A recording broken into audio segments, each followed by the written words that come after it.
जय भीम साथियों, दोस्तों, आज एक सच्ची कहानी से रूबरू कराऊंगा।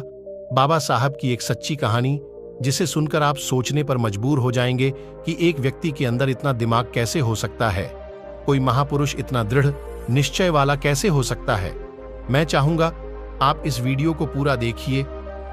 जब बाबा साहब पहली बार लंदन से बैरिस्टर बनकर भारत वापस लौटे, जब उन्होंने कोर्ट के अंदर, कचहरी के अंदर कदम रखा, तो कोर्ट के अंदर जितने भी वकील थे सभी ने बाबा साहब को देखकर पहचान लिया कि यह वही है जो महार जाति का व्यक्ति है और यह आज काला कोट पहनकर हमारे कचहरी के अंदर आ गया है। और बाबा साहब अंदर जाकर अपना ठीहा ढूंढने लगे।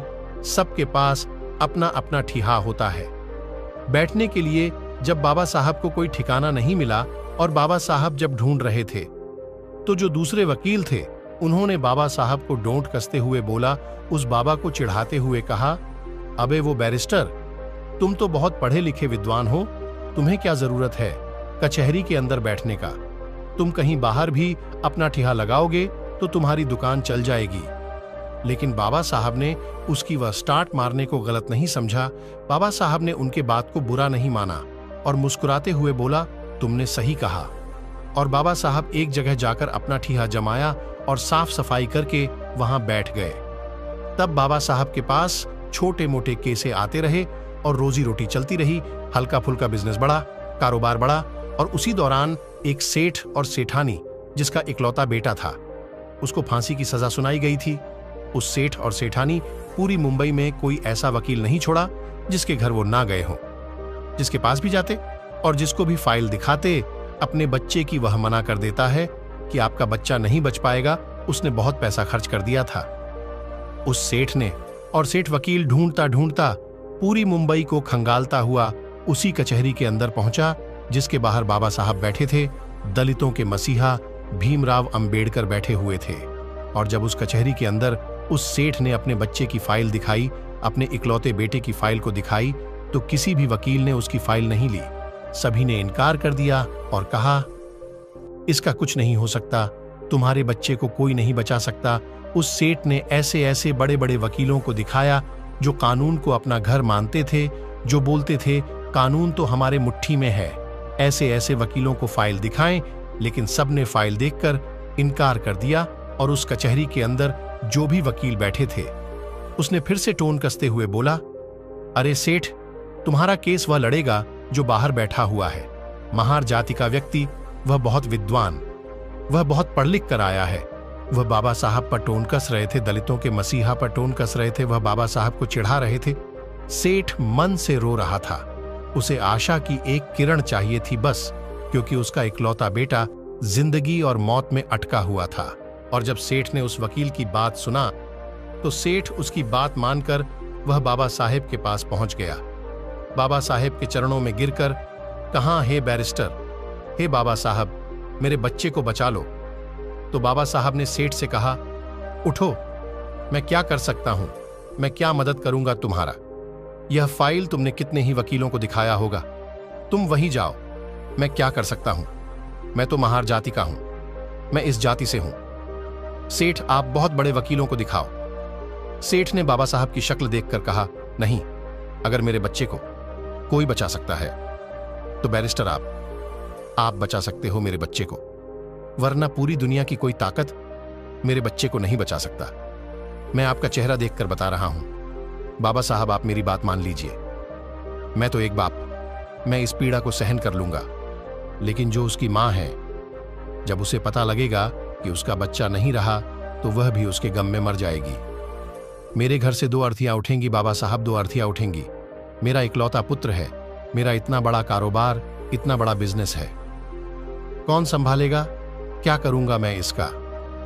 जब बाबा साहब ने सुना कि उसकी मां मर जाएगी, तो बाबा साहब को वह बात याद आ गई। जब बाबा साहब छोटे थे, बाबा साहब की माता भीमाबाई ने एक बात कही थी कि भीमा, अगर कभी जरूरत पड़े किसी निर्दोष की जान बचाने के लिए, अगर किसी अच्छे काम के लिए झूठ भी बोलना पड़े, तो संकोच मत करना भीमा, संकोच मत करना। और बाबा साहब ने फाइल देखी और फाइल देखकर बोला, सेठ, ये बताओ, इससे पहले ये फाइल किसी और वकील को तो नहीं दिखाई? सेठ ने बोला, हे बैरिस्टर, ये फाइल दिखाई नहीं, मैं इस फाइल पर इतना पैसा खर्च कर दिया कि किसी की आने वाले 3 पीढ़ियां भी कमा नहीं सकती जितना मैं इस फाइल पर खर्च कर दिया है। बस आप मेरे बच्चे को बचा लीजिए। वह हाथ जोड़कर गिड़गिड़ा रहा था। बाबा साहब के चरणों में गिर रहा था। बाबा साहब के सामने हाथ जोड़कर खड़ा था। बाबा साहब ने उसकी पीड़ा देखकर कहा, जाओ सेठ, मैं तुम्हारे बच्चे का केस लड़ूंगा, जाओ। और जब बाबा साहब माने केस लड़ने के लिए तो वह सेठ बहुत खुश हुआ। उसने बोला, मुझे यकीन है बाबा साहब, मेरा बच्चा अब बच जाएगा। जिंदगी और मौत में बस 10 दिन का फासला था। फांसी को बस 10 दिन बचे थे। कचहरी लगी, अदालत लगा, कोर्ट लगा। कोर्ट के अंदर दोनों पक्षों के वकील आए। जब बात बोली गई तो जज बोला, अंबेडकर, तुम कुछ दलील देना चाहोगे? तब बाबा साहब ने बोला, नहीं जज साहब, आप अपना फैसला सुनाए, मैं कुछ नहीं कहूंगा। सेठ यह सुनकर संकोच में आकर वह सोच रहा था कि उसने बोला था कि मैं तेरे बच्चे को बचा लूंगा, लेकिन इसने तो कोर्ट में कुछ दलील ही नहीं दे रहा है। बाबा साहब ने तो बोल दिया, नहीं जज साहब, आप अपना फैसला सुनाओ। वह सेठ मन में कह रहा था, अंबेडकर, तुमने अच्छा नहीं किया बैरिस्टर। मैं बड़े आशा के साथ ये फाइल तुम्हारे पास लेकर आया था। मैं तुम्हारे चेहरे को देखकर बता रहा था कि तुम मेरे बच्चे को बचा लोगे। और जब फांसी की सजा जज ने सुना दी और जब उस लड़के को फांसी की सजा देने के लिए लेकर जा रहे थे और उसके गले में अभी फंदा डाला ही गया था कि तभी बाबा साहब ने कहा, बस, आपने फांसी की सजा दी थी, आपने मौत की सजा नहीं दी थी। इस तरह उस लड़के की जान बच गई। देखिए, उनका दिमाग ऐसे थे बाबा साहब अंबेडकर, और उसी दिन से ये करवाई चली आ रही है सजाए मौत। यदि किसी की मौत की सजा देनी होती है तो सजाए मौत कहा जाता है, ये नहीं कहा जाता कि फांसी की सजा। बाबा साहब ने कहा, बस अपने फांसी दी थी, मौत नहीं। और ये दिमाग देखकर सभी बड़े बड़े वकील जो बाबा साहब पर टोन कसते थे, जो उन्हें नीच बताते थे, महार जाति के बताते थे, वो लोग चुप हो गए। पर हमारे बाबा साहब शरीर की तरह उस बच्चों को छुड़ाकर उस मां के पास ले गए और कहा, ये लो तुम्हारा बच्चा। इस तरह बाबा साहब ने उस निर्दोष की जान बचाई। ऐसे थे बाबा साहब भीमराव अंबेडकर, और निचले जाति और महिलाओं, मजदूरों को अच्छा जीवन देने के लिए बहुत कुछ सहा है, बहुत सारे संघर्ष लड़े हैं। वह मरते दम तक लोगों के भलाई के ही बारे में सोचते रहे। दोस्तों, आज की वीडियो में बस इतना ही। इस चैनल पर सिर्फ बाबा साहेब के जीवन से जुड़ी सभी छोटी बड़ी जानकारी लेकर आता रहता हूं।